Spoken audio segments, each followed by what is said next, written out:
கல்யாணம் பண்ணுறதுக்கும் போய் எப்படியாவது இந்த பொண்ணை நான் கல்யாணம் பண்ணிடணும்னு வேண்டுவாங்க. கடைசியில் டைவர்ஸ் ஆகும்போது எப்படியாவது இந்த பொண்ணுகிட்ட இருந்து என்னை டைவர்ஸ் வாங்க விட்டுன்னு வேண்டுவாங்க. கடவுள் என்ன லூஸா? அது பாட்டு உட்காந்துருக்கேன் அப்படியா மகனே, சரி போயிட்டு வா. அன்னைக்கு இப்படி கேட்டாயே, இதை பெண்ணை தான் திருமணம் செய்ய வேண்டும் என்று 10 தேங்காய் உடைத்தாய், இன்று வந்து டைவர்ஸ் வேணும்னு கேட்குறேன் அப்படின்னா கடவுள் அதெல்லாம் பார்க்காது. இவன் நல்லா இருப்பானா நாசமாக போவானான்னு கடவுளுக்கு தெரியாதா? இறைவனுக்கு எல்லாமே தெரியும். இறைவன் தானே படைச்சு அனுப்புகிறான். என்னென்னா ஒருத்தர் எப்படி போகணும், நீங்கள் என்ன வேண்டுனாலும் இறைவன் பார்த்து சிரிச்சுட்டு தான்.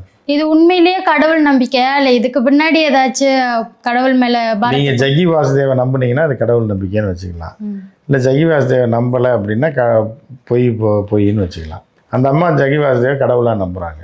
சரி, இந்த கல்யாண நாள் நினைக்கட்டும்னு சொல்லி நீங்கள் நல்லது நினச்சி ஆசீர்வாதம் பண்ணணும், இல்லை வாழ்த்தணும். எல்லாம் கடைசியில் வந்து இப்போ கோர்ட்டில் தான் முடியும். எல்லோரும் ஒரு நாளைக்கு கோர்ட்டுக்கு தான் வரணுன்றது தான் அந்த ரெண்டுக்குள்ள வித்தியாசம். சார் வாழ்ந்தவங்களும் இருக்காங்கல்ல சார்? வாழ்ந்தவங்க இருக்காங்க.